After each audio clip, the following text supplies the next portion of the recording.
The Horsebutcher. It had been a perfect morning for a hike until the sky darkened with an unexpected storm.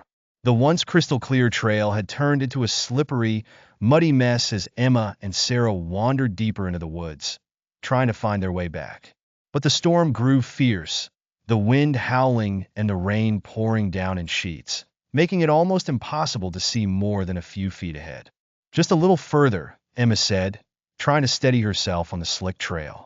We'll find the road soon. But the forest seemed endless, and every direction felt wrong. Cold dread began to seep in as they wandered further off the path, lost and exposed to the fury of the storm. Then, through the mist, they saw it, an old, crumbling house.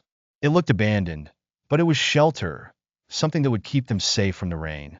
Without a word, they hurried toward the house, the creaking of the wooden floorboards echoing in the emptiness as they pushed the door open. Inside, it smelled of rot, dust, and something far more foul, something they couldn't quite place. A cold chill hung in the air, and the storm outside seemed to intensify, rattling the windows. Maybe we should just wait here until the storm passes, Sarah said, her voice trembling. Emma nodded, but she couldn't shake the feeling that something was wrong. There was something unsettling about the house, like it had been waiting for them. They ventured deeper into the house, the walls covered in peeling wallpaper, the furniture covered in white sheets that looked like ghosts in the dark. As they moved through the narrow hallways, the floorboards groaned under their weight. Suddenly, they heard a loud thud, like something heavy hitting the floor. Their hearts pounded in their chests. "Who's there?" Emma called out, trying to sound brave, but the words came out like a whisper. There was no answer, only the eerie creaking of the old house. Then they saw him. Standing in the doorway at the end of the hallway was a tall man, his figure obscured by the darkness. His face was twisted in shadow, but what they could see made their blood run cold. He wore a crude, rusted iron mask shaped like the head of a horse. The mask was battered, and the hollow eyes seemed to stare directly into their souls. In his hand, he gripped a large, blood-stained meat axe. "Who are you?" Sarah whispered, her voice trembling. The figure didn't speak. Instead, he lunged forward, his heavy boots thundering across the floor. The girls screamed and bolted, tearing through the dark halls of the house, their hearts racing. The man's footsteps followed them, heavy and deliberate. They didn't know where they were running, only that they had to get away. As they sprinted, they stumbled into a narrow staircase leading up to the attic. Without thinking, they climbed, desperate for any way to escape. But the attic door slammed shut behind them, and they were trapped. Emma and Sarah collapsed against the wall, gasping for breath. From below, they could hear the man's footsteps growing louder.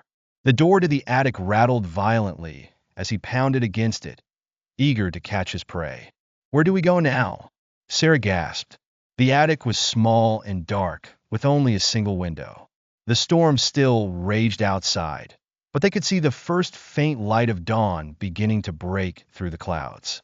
They had to survive until then. The door to the attic groaned, splintering as the Horsebutcher forced his way in. His heavy, gloved hands gripped the meat axe with terrifying intent, and his eyes gleamed through the holes in his horse-shaped mask. "We need to fight back," Emma said, her voice barely a whisper. She looked around the attic frantically, searching for anything that might help. There, in the corner, an old bookshelf stood, its contents forgotten for years. Emma grabbed Sarah's arm, pulling her toward it. Together, they shoved it toward the door, just as the Horsebutcher's shadow filled the entrance. With a scream of effort, they pushed the bookshelf with all their strength. It crashed down onto the Horsebutcher, knocking him backwards. The man grunted as he fell, but he didn't stop. The force sent him plummeting through the rotting floorboards, his body disappearing into the darkness below. For a moment, everything was silent. The girl stood there, shaking, blood dripping from Emma's leg where the man had slashed her with the axe. Sarah's hand was mangled, 4 of her fingers severed by the blade. But they were alive. They didn't wait to see if the Horsebutcher would rise again.